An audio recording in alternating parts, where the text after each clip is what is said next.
Coffee বানাচ্ছি। Coffee যাদের coffee maker নেই তাদের কফি ফেনা করার মতো ফেনা করে বানাবো এখন।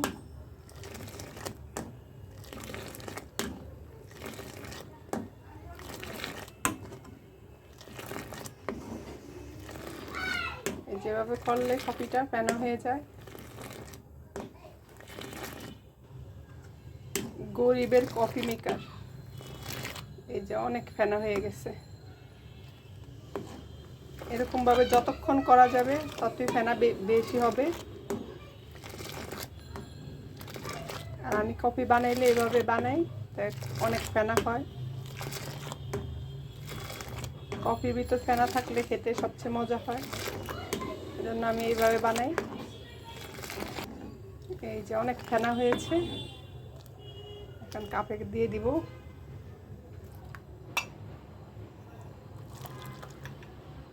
কফিগুলি কাপে দেওয়া হয়ে গেছে, কারণ হালকা একটু উপরে হালকা একটু কফি দিয়ে দিচ্ছি উপরে।